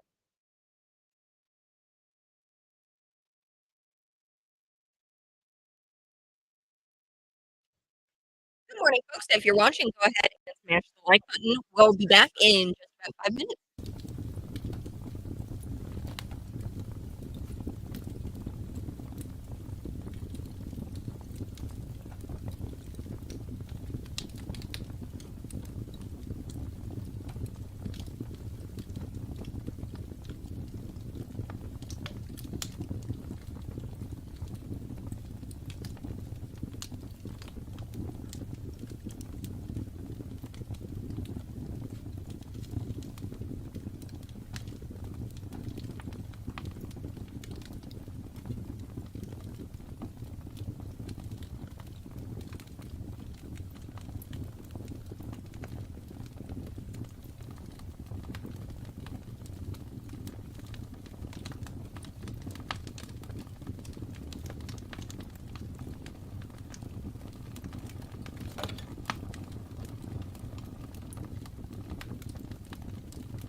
Woohoo! Good morning. This is the Morning Buzz. Thanks so much for tuning in. I so do appreciate it. Mike Kirkton in studio with me. He's on the line here. Mike Kirkton, welcome to Morning Buzz, Cities 92.9. Good morning. Thank you, Kat. It's great to be here this morning. Yeah, and we've got so much to chat about. We were chatting a little bit about where the district kind of is. First, Right. I want to start with the Invest in Kids Act, and then we're going to move to this. We're actually ran against it. I remember that was a very crowded primary as well. That was a crowded primary. It was just like this one is for me for the state senate. It's never easy. Explain why it's crowded. There are currently 7 candidates running for the state senate seat for the 53rd district. Tom Bennett announcing his retirement. That makes it an open seat.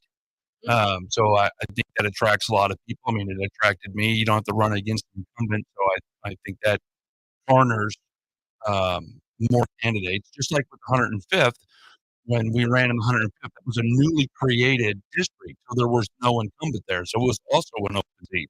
And I think that's why it attracted a lot of candidates for the 105th. Myself, Dennis Tipsword, Kyle Ham, Don Raines.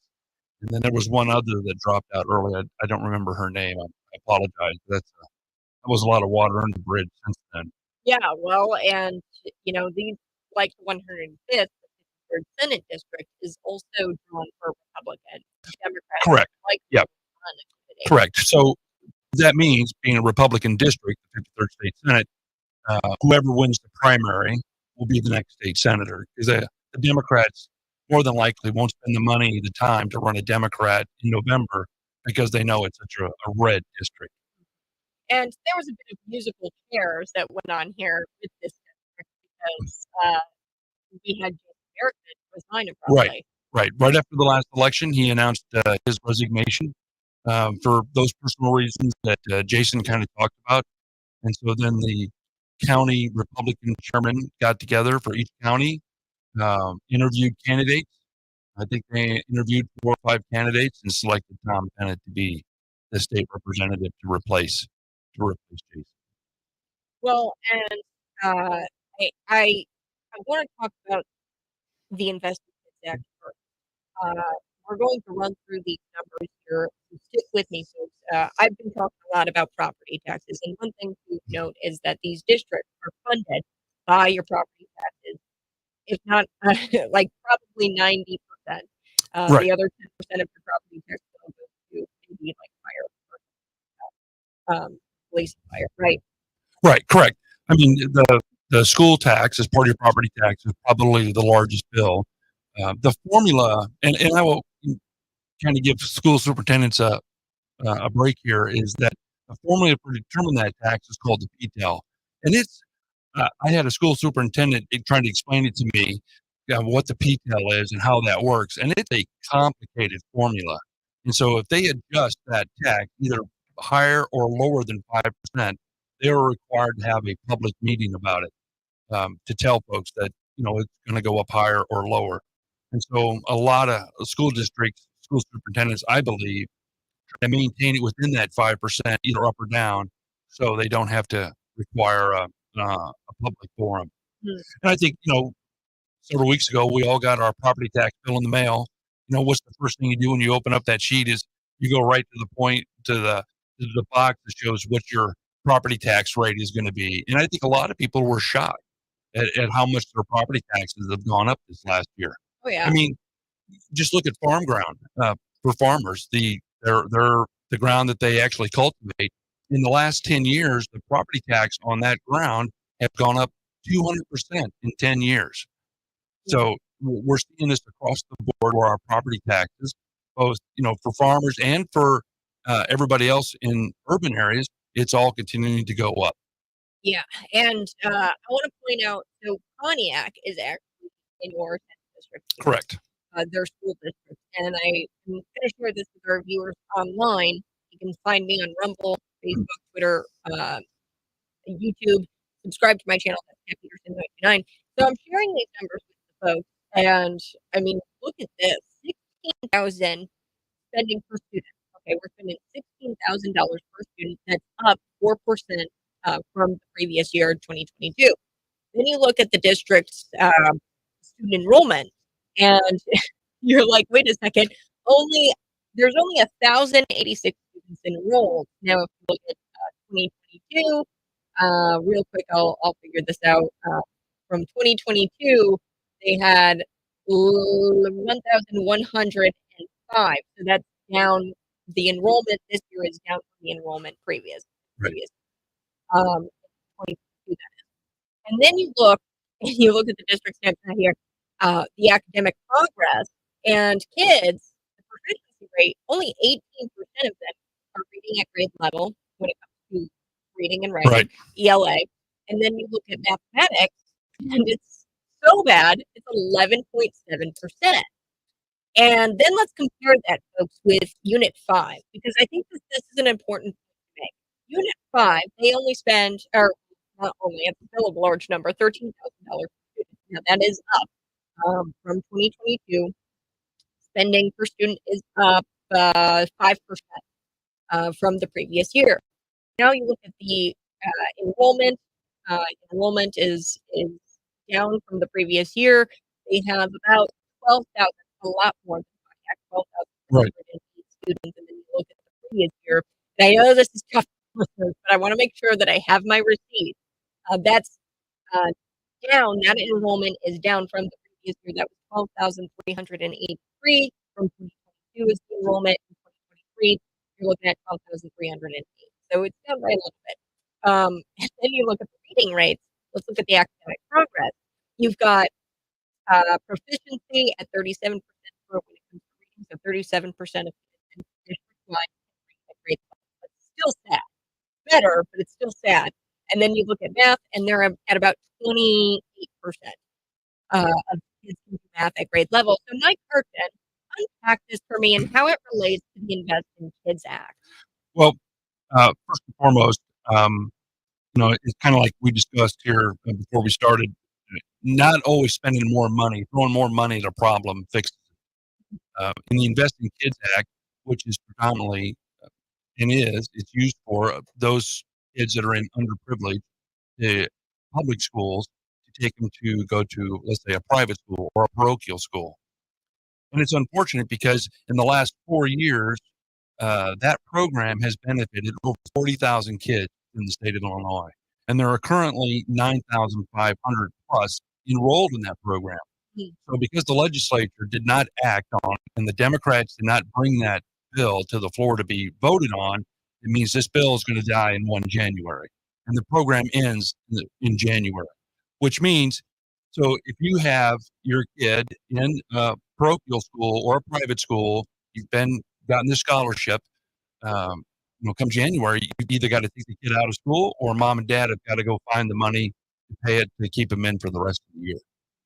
And the program also benefits businesses and small businesses because businesses that donated to the scholarship fund got a tax write-off. It reduced their taxable income by donating to that program, which reduced their tax rate. So it was a win-win for a lot of people in this state, and they're letting that program just fade away. It's really disappointing. So what's your plan when you get into the Senate? The 53rd is there a plan? How do you address this? Now we've got all of these this program. It was the only program, free choice. Right. Program. What are you going to do? Well, we're still in a minority. We're a super minority as Republicans in Springfield. So what can Mike Kirkton do as your state senator? I think first and foremost is constituent services. Constituents have got to come first, and I'm a big believer in that. The other thing, I think number 2 is educating not only those across the aisle about the 53rd State Senate District, but also constituents within the district about what's going on in Springfield. So, for example, 2 years ago, they passed Amendment 1, which did away with all the right-to-work laws and favored unions and union bargaining, right? Mm-hmm. Embedded in Amendment 1 is a property tax hike. And that property tax hike estimated to increase property taxes over the next 4 years by $2,136. And I think a lot of constituents in the district that I talk to are surprised by that. They don't know about it. And I think it's our representative and state senator's job to go back to your district and educate people as to really what's going on in Springfield. And then I think the third thing I know that I'm going to do is any legislation that does not benefit or enhance the 53rd district, I'm voting no, period. And that's my stance on being a state senator for the 53rd district and fighting for the constituents. We need more school choice. We And do. the teachers union. So this was incredible. After reading emails from BEA, the Bloomington Education Association, the educators. They said, "Hey, you need to contact Sharon Chung, who's a 91st state rep here. Correct. She's my state rep, and you need to contact Sharon Chung via your private email addresses. They were careful, see, and you need to tell her to shut down the Investing Kids Act." I'm paraphrasing, but that's what the email said. They instructed educators to act as really a political pawn. Well, you know why? I mean, the teachers union is a big supporter of Democratic candidates. The teachers union did not like the Investing Kids Act because they said, well, it takes money away from public schools. It actually does not. It's public school funding is a separate line item in the budget and is funded at over $2 billion annually with a B. $2 billion. That's taxpayer money. The Investing Kids Act is a separate line item. It isn't funded by taxpayer money. It's all through donations. Boom. Yeah, come So on, Mike. why would you want this program to die? It's funded through donations. It helps That wasn't businesses. part of their email. The Of course not. BEA, Ben Matthews, I'm going to call them all out, right? The people here, the teachers union, Right. they said in their email, public funds should go to. Okay. I had a good friend of mine. He's a school principal for a parochial school. I'm not going to say his name or the school, but he took himself and 60 kids to Springfield fighting for the Investing Kids Act. And they were out there protesting. They had signs, 60 kids. He said, I think he told me that in his school, he had like 5 or 6 kids that benefited from the program. It helps the school out as well because they get additional money through that scholarship program. And just trying to talk to anybody who listened. And he said, we were totally ignored by all the Democrat state reps and senators. Now, the Republicans come up and talk to us. We had a great conversation with them. But he said, I can't tell you, I didn't talk to not one Democratic representative or state senator when he was down there. What's really funny, and you bring this up, and we've got to take a quick break real quick. So myself and David Pablo and all of us people here in the studio, we actually sat down one day and we decided to call like all of our state representatives and state senators. We made note what ones answered the phone. Who answered the phone? Who answered the phone? I forget the percentage we came up with, but it was ridiculous. Democrats never answered their phone, and if somebody did answer the phone, it wasn't them. It was an employee of theirs, and then we requested a call back. Well, I promise you, Kat, you have my personal cell phone number. Anytime you or David Paul call me, I promise to answer my phone. I know. Well, it's insane. I'm still waiting on LaShawn Ford, who's a Democrat out of Chicago. I wanted to ask him, a little bit about college, what the plans are there. He serves on the higher ed committee. You would think that still has. So there you have it. See, that's why constituents. I mean, as a Republican in Springfield, that's why constituent services has got to be your number one priority. Yeah. Well, we don't even. I mean, that's what we're there for, right? Yeah. It's not what I think and what I want to have happen in Springfield. It's what you, the constituents, you've got to tell me what your opinion is and what you think and what you want. Because it's not what I want. It's what you want, the voter. Yeah. That's what I need to know. Not what the teachers want either. And not what the teachers union wants either. Or the illegal immigrants want. Correct. We should not be subject to, I don't believe that we should be subject to, as legislators, should be subject to whoever is the biggest donor to our campaign. If you look at my last campaign, 90% of the money that I took, received through donations, was all from farmers. I mean, I have a lot of farmer friends in the district, of course. I mean, I grew up here, I live here, but I didn't take any money from any special interest groups. So I think that's important. And I don't think we should be subject to that. I think we should be subject to what our constituents want. Yep. All right. Well, we are going to take a quick break. You're listening to City 92.9. We're going to talk a little bit about Dennis Tipsworth next because you actually ran against Dennis Tipsworth in the 100, and he really turned out to be a real piece of work because some of this legislation is just bananas. The stuff that he co-sponsored, but then also voted Dave Taylor on and got pushed through District 87. We were talking about schools this morning. Right. They're building out this new state farm building, and they circumvented a current law that protects people from taxation without representation. I mean, it should have been a referendum. Right. And Should have. The voter should have decided. Yeah, we're going to chat about it. Mike Curtin and I next on the Morning Buzz.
Whoa, whoa, whoa.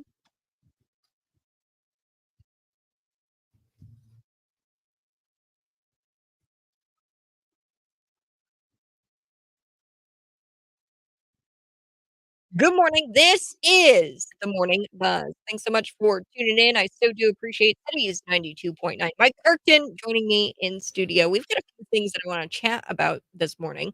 One of them being Dennis Tipsworth's co-sponsored bill, where he co-sponsored this bill where it makes it possible for non-citizens. I'm going to use the right terminology here because they're not illegal aliens technically, because they're under like DACA. They get DACA or they get work visas or something like that, and it's a temporary status. Right. They're not citizens.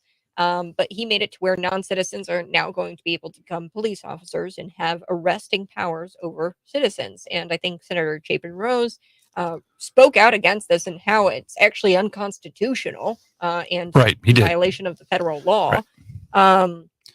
Your thoughts? You ran against Dennis Tipsworth for the 105th state district or state house district, and now you're running in the 53rd state senate district. Right. Which the 105th is part of the 53rd state senate district. Okay. Right. Yes. I mean, I've heard J.B. Pritzker talk about how it equates to what we do in the military. He made an analogy that it's the same thing the military does, and it absolutely is not the same thing the military does.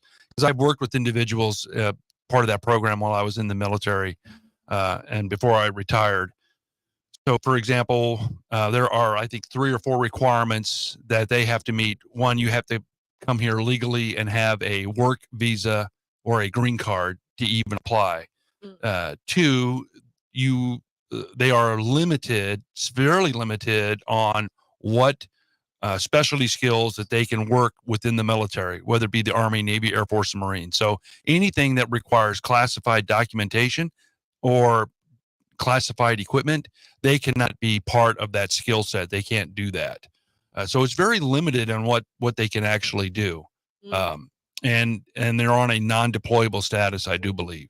Oh wow! So they can't deploy with the unit as far as I know. So there's quite a few restrictions on what they do. Now, if they do their 4 years or so within the military, that's a path to citizenship. So those individuals that become part of that program, they want to become citizens of the United States. That's why they're doing it. I'm not sure that this equates to the same analogy, this bill that was developed here in the state of Illinois. It's a little disappointing. The good news, there is good news in that sheriffs get to really make the final decision. The county sheriffs we elect within our counties get to make the final decision if they get to have or be part of their deputy sheriff program and stuff like that. Yeah, thank God a lot of those guys are Republicans because I run in a Democrat sheriff. Well, it doesn't really work. Be careful because, as you know, and I've talked to several county sheriffs about this, our county sheriffs are now paid by the state of Illinois and J.B. Pritzker.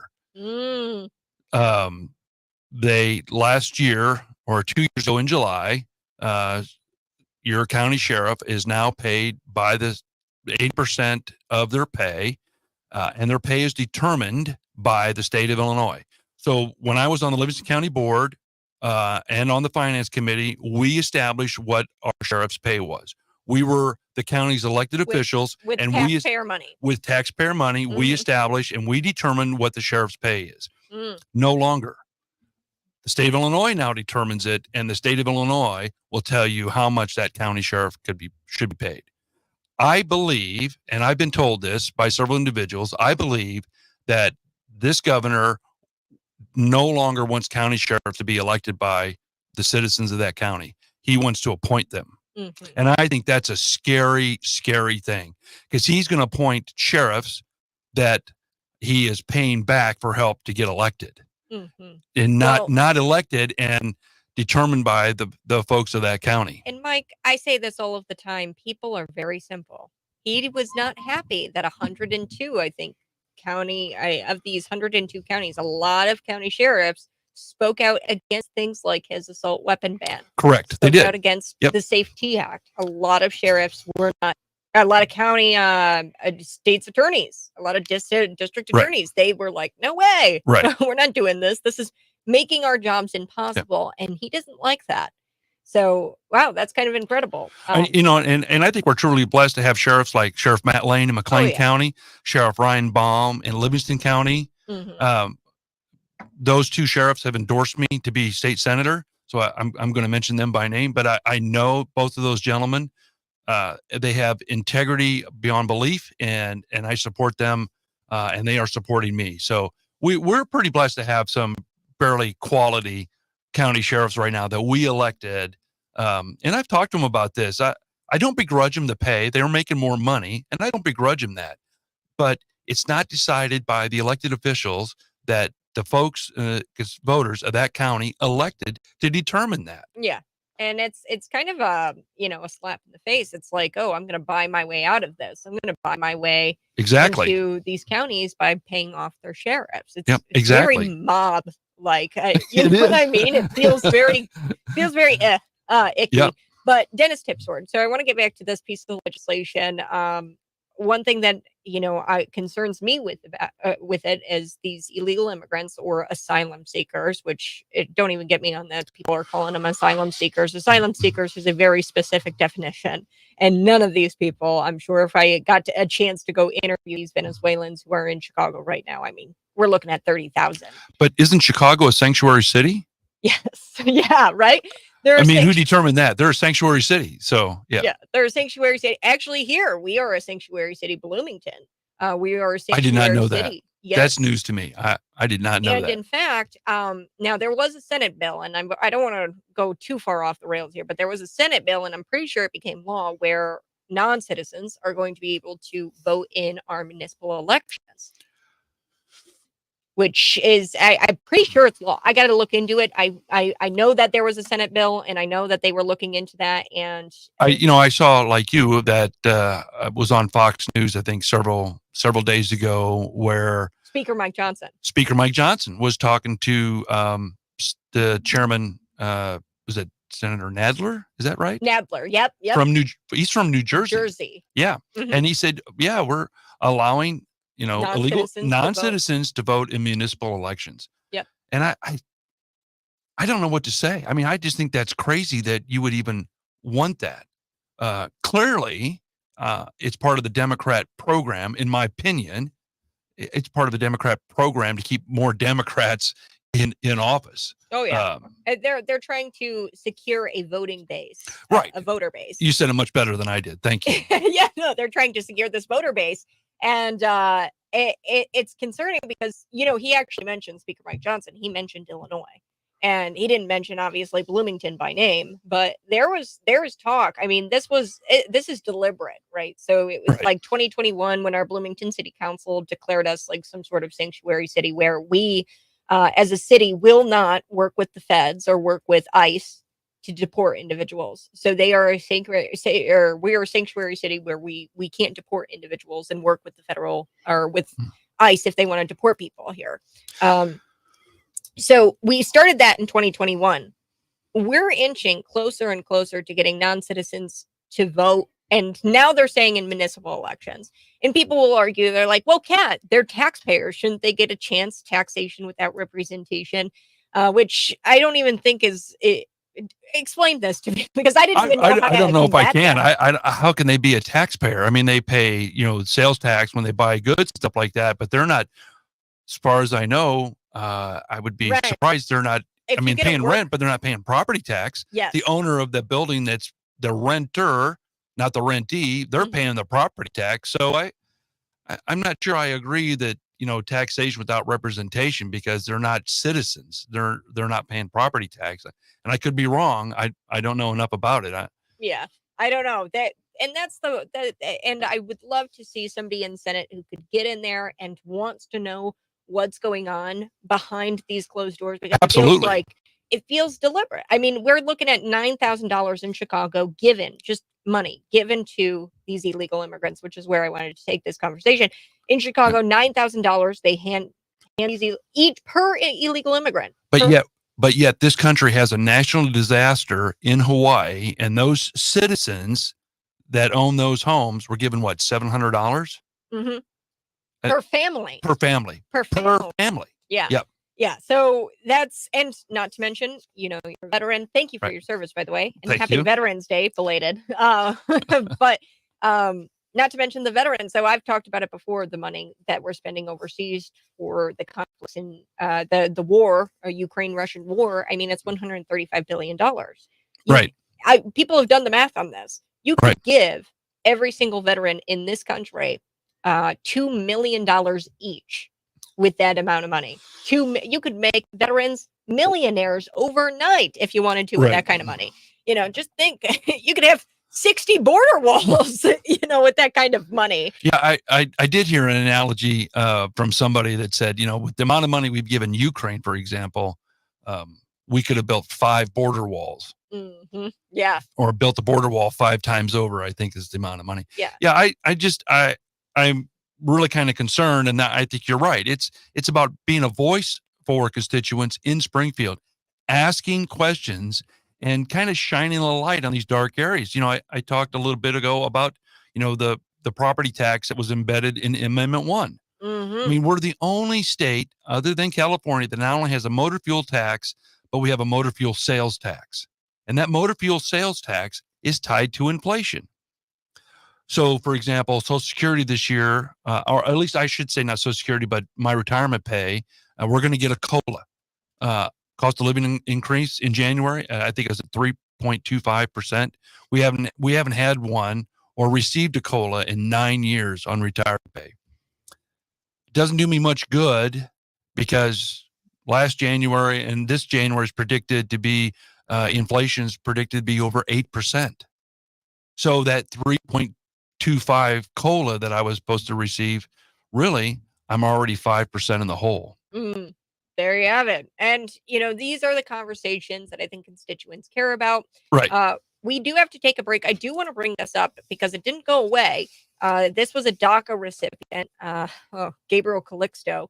He was a Springfield, not Springfield man. He was on a DACA recipient, and he was actually pictured with Dick Durbin, and he killed a girl, allegedly. And one thing that when we send you to the Senate, Mike, what I want you to do for me is to find out more information about this and bring this guy to justice.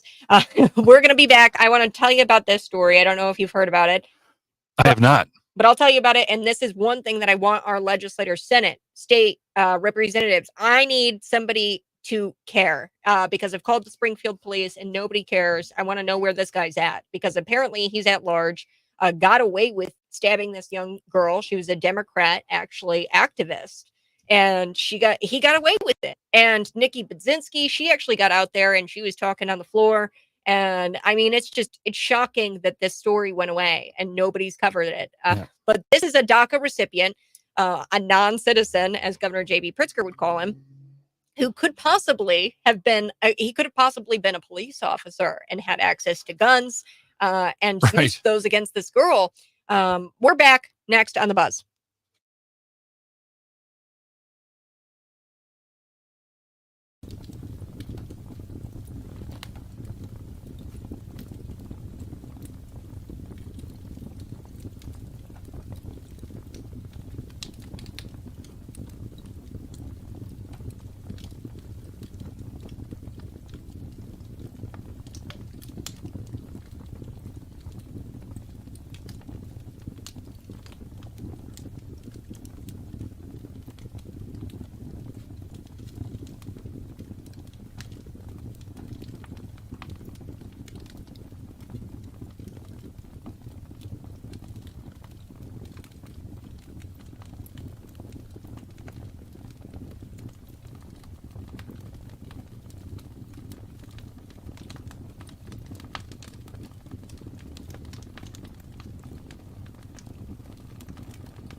and I've tried to call. Mike Kirkton joining me in studio. We're wrapping up the show a little bit here this morning, and I was filling Mike Kirkton in through the break about this story with Gabriel Calixto, and it's really tragic. Gabriel Calixto, he was 25 years old, he's 25 years old, and he's wanted in connection to the death of Emma Schaefer. Emma Schaefer was a Democrat activist. Nikki Brzezinski said such on the floor here in Springfield. Right. And he was here on a DACA recipienthood at the age of 15. It expired in 2019. He was here in the country illegally. He has also had priors. In 2017, he was struggling with mental health issues, attempted suicide. He was diagnosed with depressive disorder. And back in 2018, he was convicted of these charges. It was kidnapping of a different girlfriend of his. Now, Emma Schaefer is his 2023 girlfriend, but he kidnapped this girl. He was supposed to serve 6 years in our Illinois Department of Corrections. He was on DACA at the time in 2017. Right. And he was serving his time in an Illinois Department of Corrections prison. And he only served a couple of years of that six-year sentence. And then he got it pled down to unlawful restraint. So then he gets out. He gets charged and arrested with a federal charge of improper entry because he overstays his DACA, obviously, and he doesn't reapply for the DACA recipienthood. He probably won't be able to get it. But in 2021, he's charged with this crime, arrested for that crime. He skips hearings and things like that. He's wanted by the DHS. He's here in Illinois, and then he commits a murder, allegedly, in 2023 against Emma Schaefer, who's a Springfield resident. So when he committed his first crime, and I'm asking because I really don't know, why wasn't he deported then? I mean, he was here on DACA. I mean, he was here on a visa, correct? Yep. I mean, through the DACA, the Deferred Action Childhood Program. Right. Through DACA, he was here. So that, so why didn't that first crime? Why didn't that end that? And then they deport him, because if they'd have done their job the way they're supposed to, Emma Schaefer may not have died. I would assume she wouldn't have died. Yeah. He should have been deported after that first kidnapping. I mean, that's not. I mean, he was convicted of it. So like, it wasn't even, speculate. He kidnapped a girl. He got it pled down later, which makes no sense to me. But he didn't even serve out that 6-year sentence. Yeah, he should have been deported in that moment. And I don't know what is set up currently in Illinois law. And that's where you come in as a state senator. Correct. We need to fix this to where things like that don't happen. If there is a man out there who is here on a deferred action childhood program, he's a full grown man at this point. And I don't even know why he's here on the childhood program. Correct. It's amazing that they call it that. But why is he allowed to stay when he commits a crime here and serve out a prison sentence in Illinois? Now, sitting back here kind of Monday morning quarterbacking this, I mean, and I think that's the frustration with a lot of folks within the state, at least within the 53rd district that I talk to, is, they have these kind of questions, and bottom line is, why aren't they enforcing the law? If this is the law, then why isn't it being adhered to? Mm-hmm. I mean, we have the Safety Act, which every law enforcement person that I've talked to is not a fan of, nor is it in favor. There are some aspects that have been beneficial to police forces as part of the Safety Act, but overall, with the no bail and some other things, I think that it's very frustrating to law enforcement as well. So it makes you want to ask that question: what's frustrating law enforcement? And for constituents, it's, why aren't they enforcing the law? I mean, if that's the law, then we should adhere to it, enforce it. Mm-hmm. Well, and then we get justice, right? He was going to serve 6 years. Okay, just pretend this guy is a normal citizen, like he's actually a citizen of Illinois, right? And he's not here on the DACA program. He gets convicted, and he's supposed to serve out his sentence. And I just don't understand how he doesn't get to serve out that sentence for kidnapping, and somehow he is afforded this opportunity to plead that down and to only serve 2 years of that 6-year sentence. Right. It makes you wonder how that took place or why that happened. And it's still a felony conviction. It's not a misdemeanor. I mean, he still has a felony conviction on his record. Mm-hmm. So he cannot own a weapon. You cannot get a FOID card in the state of Illinois I believe if you have a felony conviction. So cannot buy a gun legally if you have a felony conviction. So here's my thing, and we got to take a break. But you, as a state senator, you get in. Are you gonna figure out what happened to Emma Schaefer? And absolutely. Get this guy to justice? I mean, I want to know what happened to Emma Schaefer. I mean, it's and I promise to call you back. I think Emma Schaefer's family needs some closure as well. I'm sure they do. Yeah. I mean, if we're asking these kinds of questions, you and I can't imagine what her family is going through. And I'm not speaking for the family, but in any stretch of the imagination. But I'm a parent and I have kids. Yeah. All grown. I mean, they're adults now. But I would be asking those kind of questions as well. It's heartbreaking. Right now, it really we is. don't know. And I think the feds have come out and they said that he's believed to have fled back to Mexico. But they don't know. He's still at large. He's a murder suspect at large, and he killed a Springfield resident. And I think that constituents care about this. Absolutely. And Democrats should care about it. She was a Democrat activist. Right. And she worked with him. She was a community activist. Right. So we're going to be back. Cities 92.9, the news and talk, Bloomington Normal, Facebook, YouTube, Twitter, and Rumble. Subscribe to my YouTube channel. That's Kat Peterson. We'll be right back.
Number revealed to me by Mike Kirkton. Tell me that number one more time. So look, in the last general election, 17% of the Republicans turned out to vote in the last general election. Wow. 2 years ago. Okay. 39% of the Democrats turned out to vote. Ugh. So that's why, Republicans were in a super minority. And if we want to change things, we got to get people to get out and vote. We cannot continue to sustain those numbers and expect to affect change. Yeah. We need Republicans to get out and vote. Yeah. Well, and I say this all of the time. Democrats, they do this thing. They eat, live, breathe politics, right? We, what we do, we're for our families. We're for our day job. We want to stay away from politics, but no longer, right? You've got to at least go out and vote. And that brings me to this wonderful little card. You guys can see it on the Facebook Live. If you're watching, Mike Kirkton, dedicated public servant. Tell me where we can find out more about you. I got a great Facebook page run by my committee called Mike Kirkton for State Senate. Come there. I also have a website, Kirkton for State Senate. Kirkton for Senate. Mm-hmm. You can find me there as well. You can donate there. But I got a great committee working for me and helping me through all this. as we lean towards March.